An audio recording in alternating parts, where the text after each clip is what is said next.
참 우리 성도님들 대단하다 싶습니다. 이렇게 참 함께 모여 예배드리기 어려운 시절에 또 이렇게 많이 모여주시고, 우리 성가대원들은 시키지도 않았는데 한두 명씩 이렇게 늘어나네요. 다시 참 요즘 이게 같이 성가대실에서 모여서 연습하는 것이 심적으로 많이 부담도 되실 텐데, 우리 성가대원분들에게 특별히 삶의 가정에 하나님의 능력과 건강이 넘치기를 기원드립니다.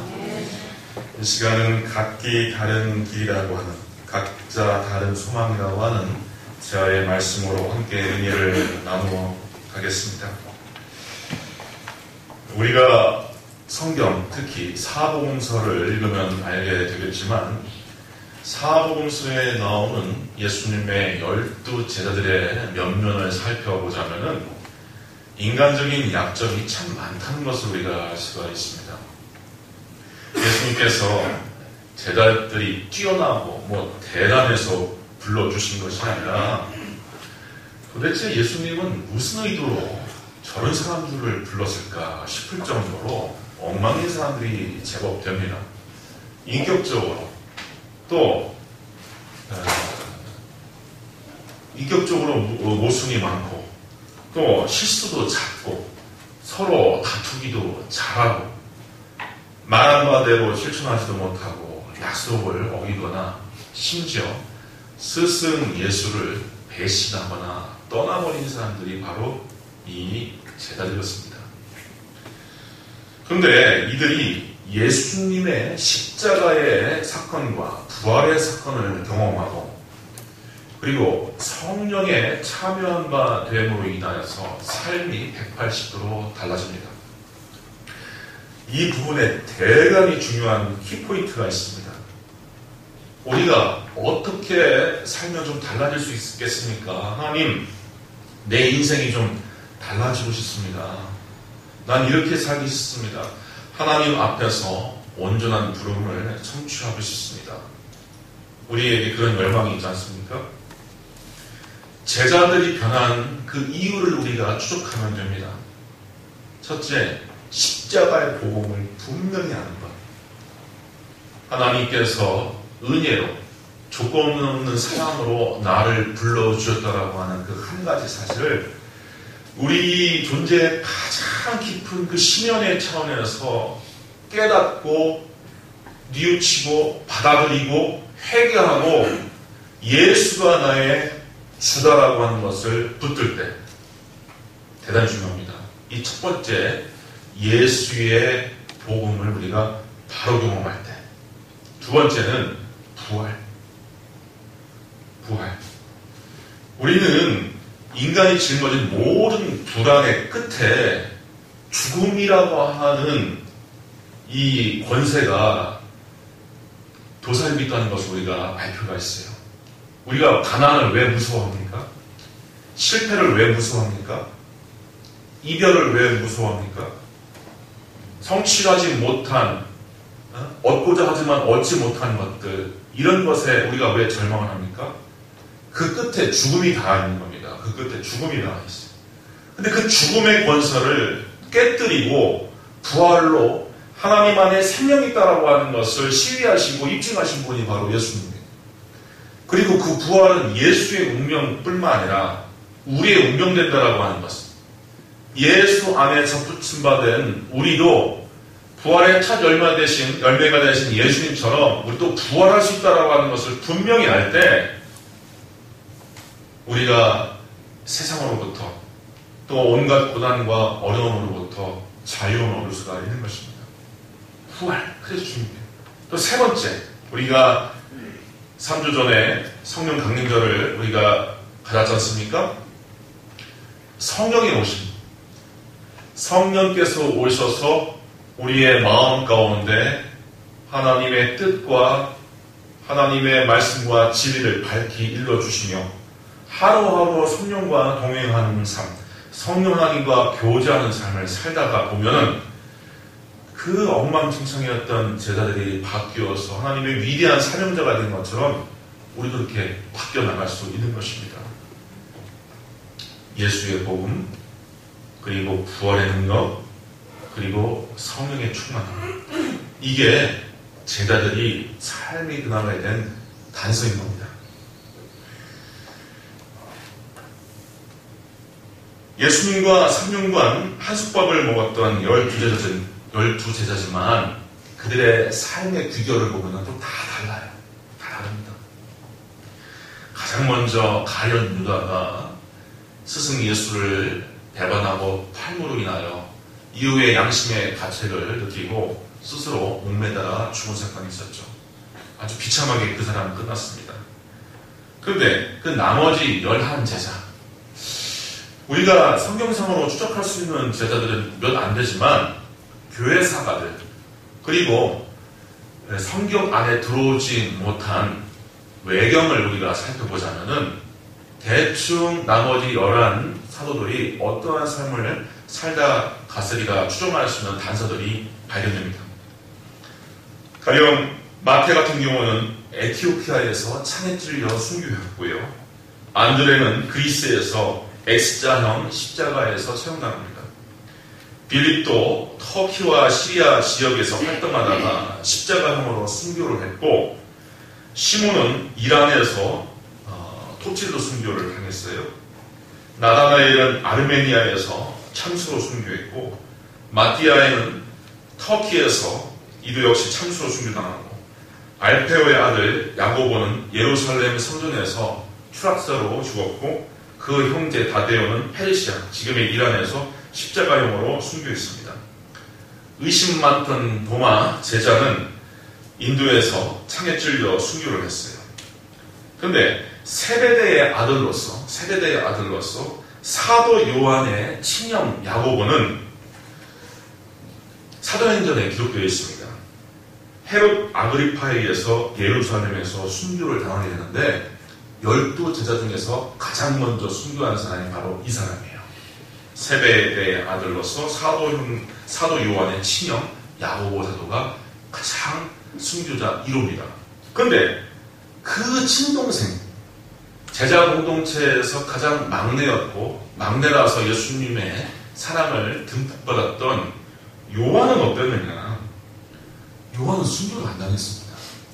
요한은 순교를 당하지 않고 반모섬으로 유배되어서 거기에서 천수를 누리면서 요한계시록을 썼고 그 요한계시록을 교회에 남겨줬습니다. 그런데 왜 요한만, 사도 요한만 그렇게 천수를 누렸던 것인가? 누가 그렇게 의아할 수 있습니다. 요한복음에 보면은 그 이유를 추정할 수 있는 단서를 찾을 수가 있어요. 예수님께서 십자가에 달려 죽어가고 있을 때 여인들, 예수의 어머니와 이모와 예수님을 추종하는 여인들만 예수님의 발 아래 예수님을 바라보면서 그 자리를 지켜갑니다. 근데 소년 요한만은 그 자리에도 같이 있었어요. 아마 미성년자였기 때문에 군병들이 요한은 여행에 가지 않았던 것으로 그렇게 생각할 수가 있겠습니다.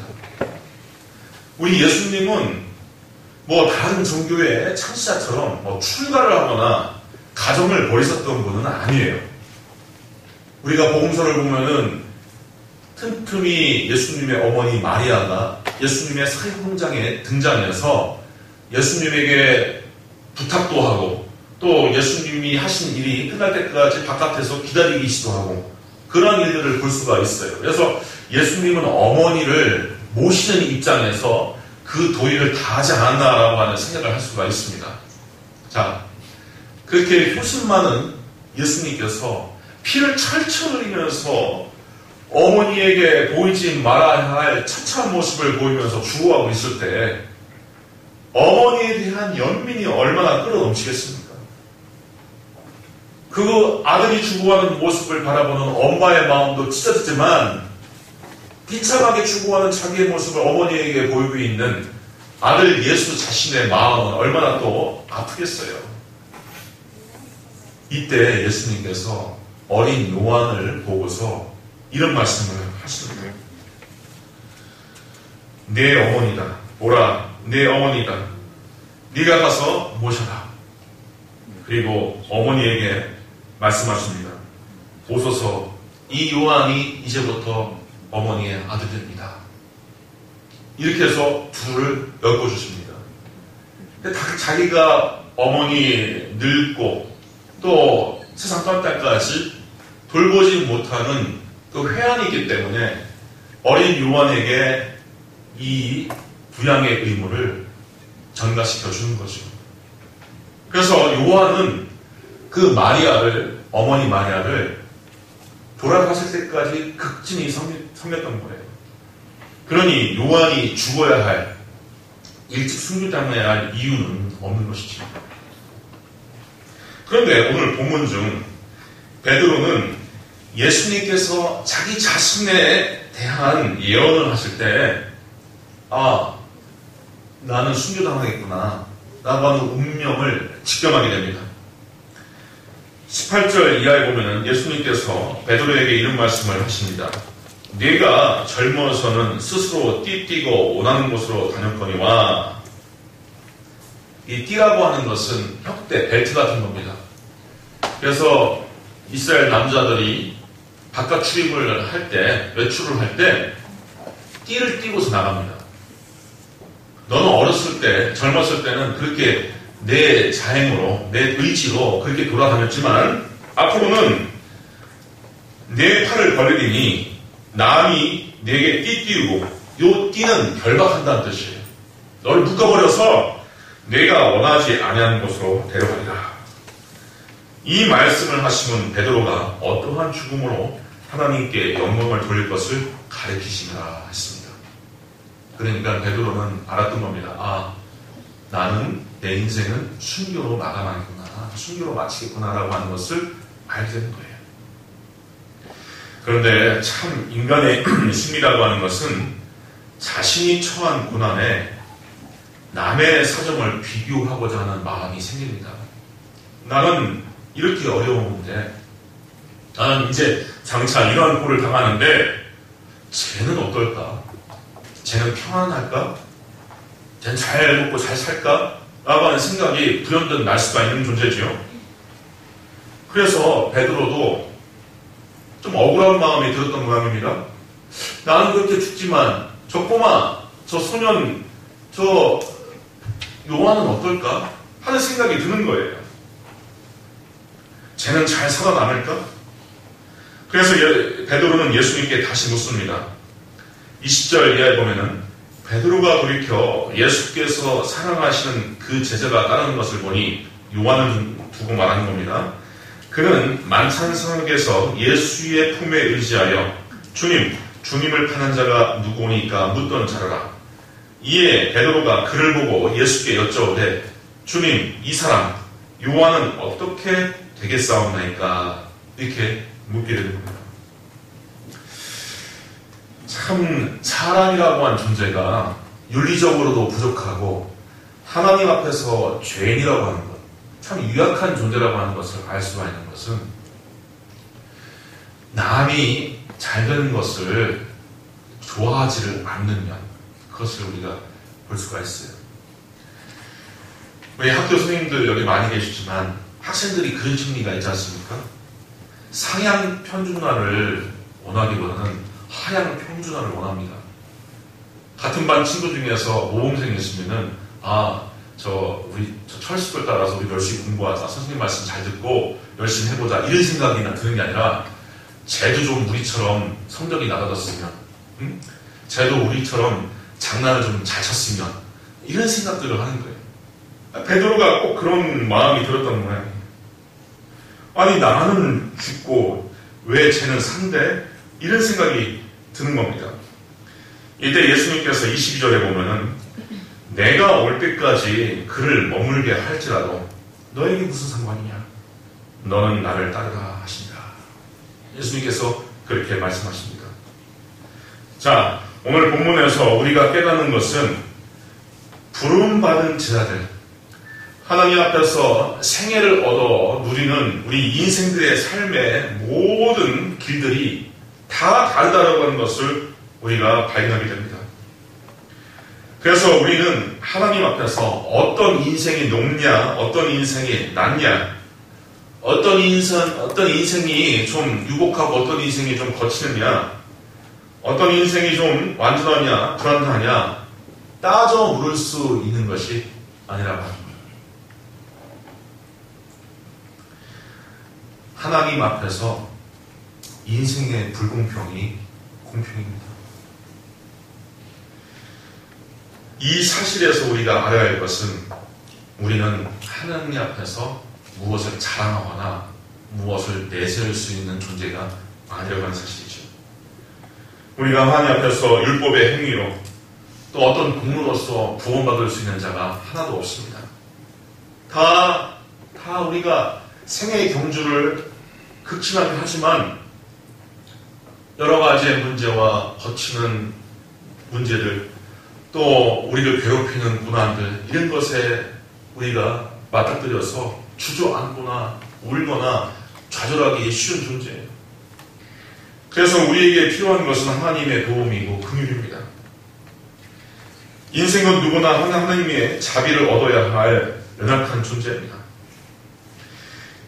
예수님의 12제자들 모두를 하나의 기준으로 판단할 수 있느냐? 없듯이 우리의 인생 역시 하나의 기준으로 판단할 수도 없습니다.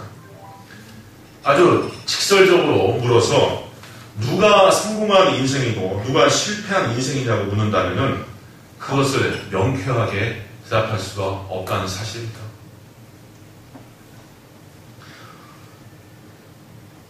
이러한 사실을 염두하고서 하나님 앞에서 우리는 주어진 인생을 어떻게 살아야 할 것인가?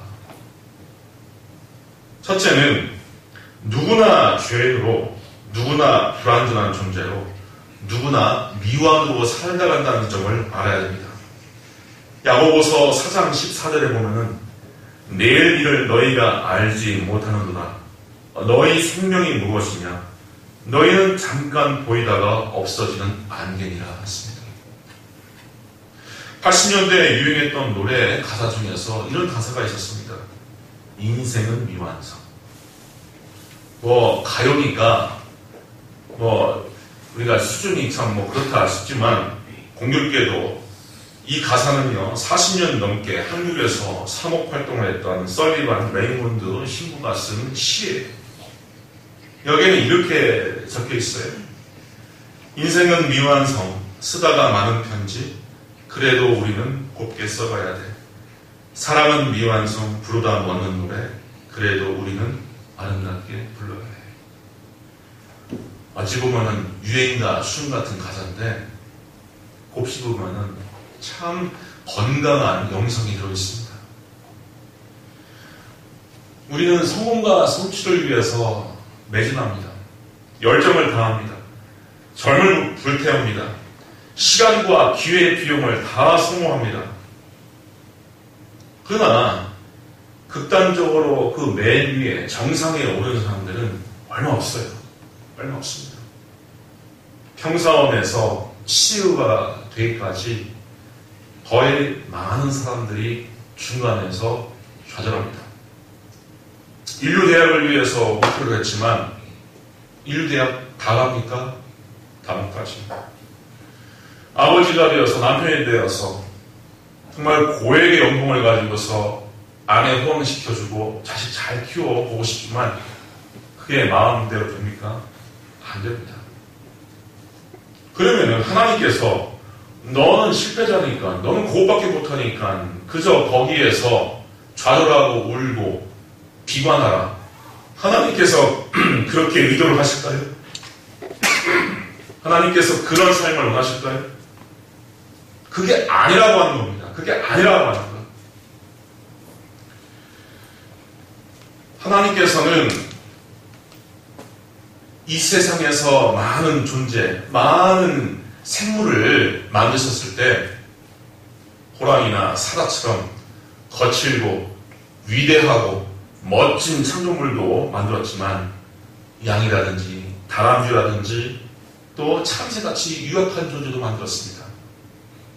근데 만드셨을 때마다 하나님께서 뭐라고 말씀하셨냐면은 보시기에 좋았더라 했어요.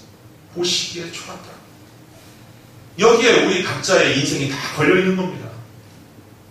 장미나 화초로서 인정받는 백합이나 이러한 꽃들만 하나님 앞에서 존중받고 아름다운 것이 아니라 민들레나 쑥부쟁이나 들국화나 할 것 없이 모두가 다 하나님 앞에서 보시기에 좋은 존재인 거예요. 그래서 우리는 하나님 앞에서 펼쳐진 삶을 살다가 좀 모자라고 부족하다 하더라도 이 자체로 하나님으로부터 인정받고 용납받은 존재라고 하는 것을 알 필요가 있는 것입니다. 바로 이게 복음이에요. 이게 복음. 복음은 인간의 조건과 율법의 행위의 실천의 여하에 따라서 우리가 거룩하냐, 우리가 경건하냐, 우리가 종교적으로 고매하냐를 하나님께서 따져서 부르신 게 아니라 있는 모습 그대로, 심지어 죄인이면 죄인 그 상태 그대로 부르시는 것. 여기에서 하나님에게 찾을 수 있는 위대한 자비와 사랑을 우리가 발견할 수 있는 겁니다. 우리 한국 선교 역사 가운데서 아주 잊을래야 할 수가 없는 아주 위대한 선교사 한 분이 있는데 이 삶을 보면은 참 아이러니한 모습이 나타납니다. 바로 영국 스코틀랜드의 로버트 토마스 선교사예요. 원래 스코틀랜드 북쪽 지방의 장로교 출신의 목사님인데 본래 중국 상해로 파송되었습니다. 근데 거기에서 자기 부인을 잃게 됩니다. 하나님을 원망할 듯도 한데 그래도 자기가 맡은 사명을 하루하루 잘 감당하고 있던 터에 천주교 박해를 피해서 조선으로부터 산둥선으로 찾아온 조선 사람들을 우연히 만나게 됩니다. 근데 조선이라고 하는 나라를 처음 알게 되는 거예요. 근데 이 마음 가운데 조선을 향한 선교 비전이 품어지게 됩니다. 그래서 조선으로 갈 수 있는 기회를 보던 차에 조선으로 가는 배를 만나게 되어서 한문 성경을 잔뜩 준비해서 조선으로 갔지만 육지를 밟을 수가 없었습니다. 그래서 황해도 연안의 창인도에 도착하여서 두 달간을 머물면서 섬 사람들에게 성경을 나눠주고 한국어도 배우면서 기일을 보내게 됩니다. 그리고 다시 중국에 돌아와서 조선 본토를 밟는 날을 희망하면서 하루를 보낸 터에 마침 미국 상선 제너럴 샤머노가 조선에 통상 요구를 하러 간다고 하는 소식을 듣고서 통역경 안내로 동승하게 됩니다. 이때가 1866년 7월. 우리가 국사 시간에 배웠지만 하필이면 왜 그 배를 탔을까라고 하는 생각을 우리가 할 수가 있어요. 이때 그는 런던 선교회로 마지막 편지를 보냅니다. 이렇게 썼습니다. 나는 상당한 분량의 책들과 성경을 가지고 떠납니다. 조선 사람들에게 환영을 받을 생각에 가슴이 부풉니다. 선교회에서도 이 성경의 복음을 전하기 위하여 인간의 과오가 잘못이 혼합되지 아니하는 심정으로 미지의 나라로 떠나는 나의 노력을 언젠가는 인정해주리라 믿으면서 나는 출발합니다. 희망에 부풀었죠. 그렇지만 우리가 잘 알듯이 한양으로 들어가기로 했던 제너럴 셔먼호가 대동강변을 따라서 평양으로 가게 됩니다. 중간에 조선 측의 불호와 공격을 받아서 불길에 휩싸게 됩니다. 이때 토마스 선교사는 물에 뛰어내려 자기 품에 몇 권의 성경책만 보존하게 됩니다. 그리고 연행되는 과정 가운데서 조선 사람들에게 그 성경책을 한 권, 두 권 나눠주게 되는데 결국 대동강변에서 병졸 박충권에 의해서 참수를 당하게 됩니다. 박충권이 칼을 뽑아들자 토마스 선교사는 급히 자기 품에 지녔던 성경책을 꺼내면서 그것을 웃으면서 전달해 줍니다. 그리고 마지막 기도를 두 손을 모아 기도를 올리고 순교를 당합니다. 자, 여기까지가 이 사람의 일생입니다. 이때 나이가 겨우 27. 도대체 이 사람의 인생을 누가 성공했다, 참 괄목할 마다 이렇게 평할 수가 있겠습니까? 그런데 놀라운 일들은 그 다음부터 시작됩니다. 토마스의 목을 친 병졸 박충권은 그 이후에 계속 잠을 이룰 수가 없었고, 토마스 목사가 준 그 성경을 통하여서 예수님을 믿게 되었고, 이후에 안주교회의 장로님이 됩니다. 그리고 그에게 성경을 받은 이들 중에서 훗날 평양에 유력한 신앙의 가문을 일으키는 사람들이 적지가 않습니다. 장사포의 홍신길은 서각교회의 설립자로, 석호정 망경대의 최치량이라고 하는 사람은 평양교회를 창립하게 됩니다. 그리고 그가 준 성경을 뜯어 벽지에 바른 영문주사 박영신이라고 하는 사람은 자기의 집을 널다리 교회의 예배처소로 내주게 됩니다. 이게 바로 우리 한국 초대교회의 역사의 시작입니다. 자, 우리는 알게 됩니다. 우리가 부족하고 어리석고 또 미완이지만 이것을 들어 사용하시고 완수하시는 분은 하나님이라고 하는 사실입니다.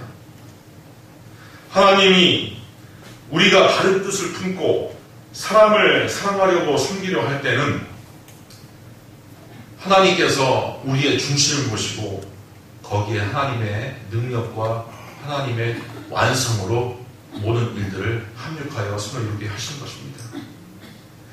아까 앞서 읽었던 이 베드로의 운명도 그렇습니다. 베드로도 십자가에 달려 비참하게 처형한 것으로 끝낸 것이 아니죠.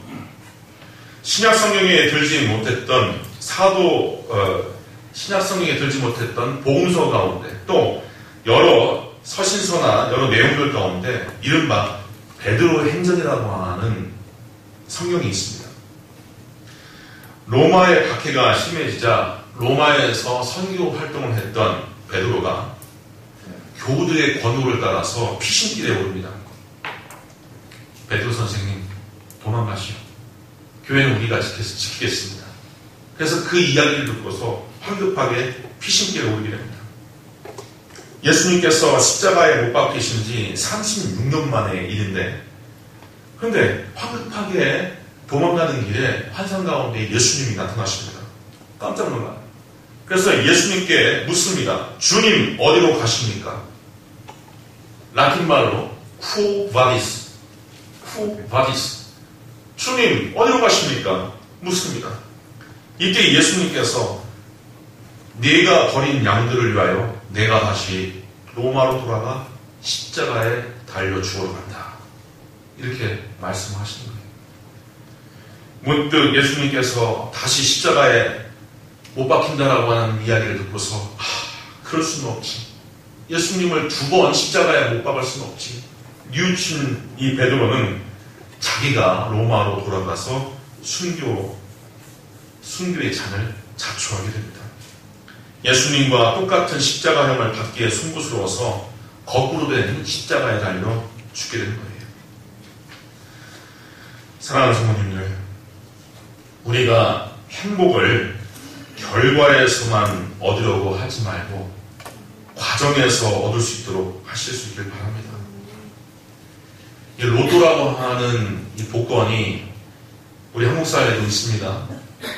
근데 이 로또의 심리학을 보면 참 재미납니다. 한두 명 고액의 당첨자를 바라보면서 많은 사람들이 시간과 돈을 허비하게 되는 거예요.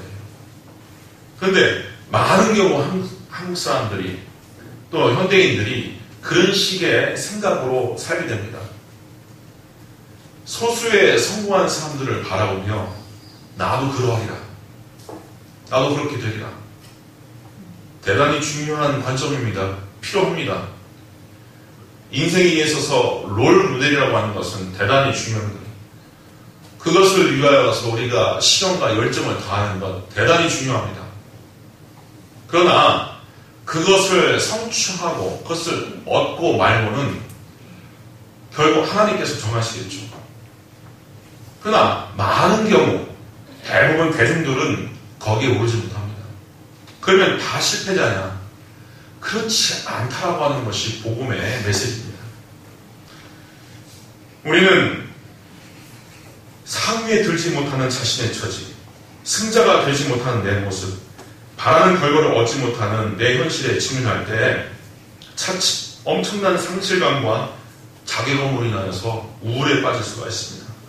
그러나 하나님께서 가르치신 것은 일상과 과정 가운데서 평강과 행복을 누리는 겁니다. 시편 128편에 보면은 여호와를 경외하며 그의 길을 걷는 자마다 복이 있도다. 네가 내 손이 수고한 대로 먹을 것이라. 네가 복되고 형통하리로다. 네 집 안방에 있는 내 아내는 결실한 포도나무 같으며 내 식탁에 둘러앉은 자식들은 어린 감람나무 같으리로다. 여호와를 경외하는 자는 이같이 복을 얻으리로다 했습니다. 이 풍경을 우리가 생각해 봅시다. 일상의 풍경입니다. 일상의 풍경. 아버지는 포도원에서 무화과 농장에서 열심히 일을 하고 땀 흘려 일하고 들어오고, 아내는 자식들과 자기의 남편을 위해서 밥을 차려주고, 거기에 둘러 앉아 자식들이 밥을 먹고 거기에서 함께 하루하루를 누리는 것, 이게 여호와 하나님께서 베푸신 복이라고 합니다. 사랑하는 성도님들, 하루하루에 일어나는 일들에 우연이 없고 하나님께서 우리를 부르시는 인생의 목적에 실패가 없습니다. 우리 성도님들이 부족하고 연약하고 자기 자신에 대해서 불만이 있다 하더라도 하나님의 사랑은 우리 성도님 한 분 한 분 부르심에 대해서 후회가 없다라고 하는 사실을 아시기 바랍니다. 그래서 매일 감사하실 수 있길 바랍니다. 매일 감사하십시오. 그리고 나에게 일어나는 일들에 우연이라고 하는 것이 없다는 것을 아시기 바랍니다. 그리고 나의 미완에 대해서, 나의 부족분에 대해서는 하나님께서 채워주신다. 하나님 앞에서 우리가 올모든 마음으로 하나님의 마음과 예수 그리스도의 복음의 정신을 지켜 살아갈 때 우리가 부족한 몫에 대해서는 아까 말씀드렸던 토마스 선교사님의 사례처럼 그 부족한 부분에 대해서는 하나님께서 채워주신다는 것을 분명히 아실 수 있길 바랍니다. 이 놀라운 신비로운 하나님의 섭리 가운데서 모두가 다 평안을 누리시고 하나님 앞에서 기쁘고 감사한 인생을 살아가실 수 있기를 주님의 이름으로 축원드립니다. 기도하겠습니다. 은혜로운 아버지 하나님, 아버지 하나님, 참 이 거칠고 험악한 시대에 우리 자신들을 바라볼 때 때로는 불만족스럽고 위태로울 때가 많이 있습니다. 하지만 이 연약한 어린 인생들이 하나님을 붙듭니다. 하나님만 의지합니다. 아버지 하나님, 우리를 붙잡아 주시고 인도하여 주시고 하나님의 능력과 지혜로 공급하여 주셔서 하나님과 더불어 온전한 삶을 살아갈 수 있도록 하여 주시옵소서. 우리에게 힘을 공급하여 주시고 능력을 공급하여 주셔서 삶의 과제를 우리가 온전히 완수할 수 있도록 하여 주시옵소서. 예수님의 이름으로 기도하옵나이다. 아멘. 이 시간 정사목주 장님께서 내가 만이라고 하는 찬양을 하나님께 올리겠습니다.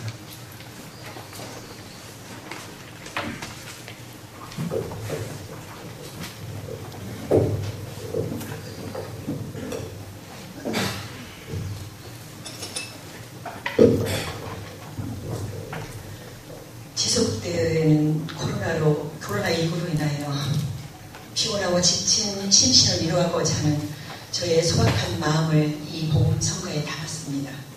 많은 위로와 은혜 받으시기 바랍니다. 감사합니다.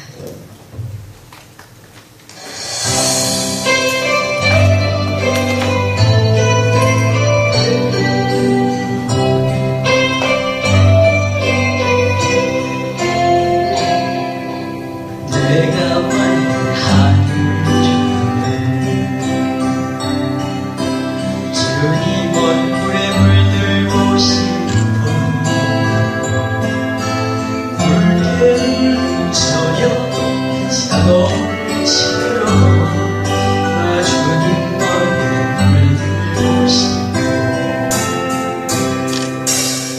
내가 만일 시인이라면 주님 위에 노래하겠소.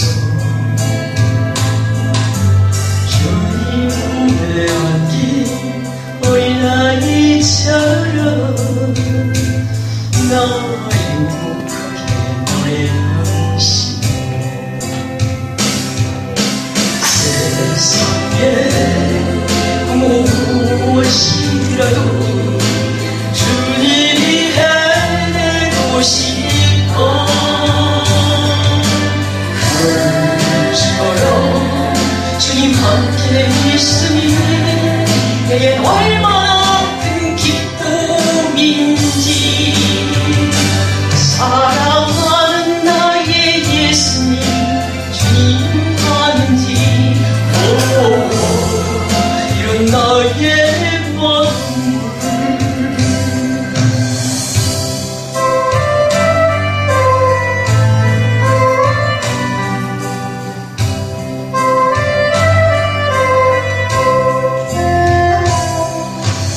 내가 만일 구름이라면 주님 위에 비가 내겠소. 더운 여름날에 소나기처럼 나 시원하게 내리고 싶어. 세상에 무엇이라도 주님이 해내고 싶어. 서로 주님 함께 있으니 내겐 얼마나 큰 기쁨인지. 삶의 속에 무엇이라도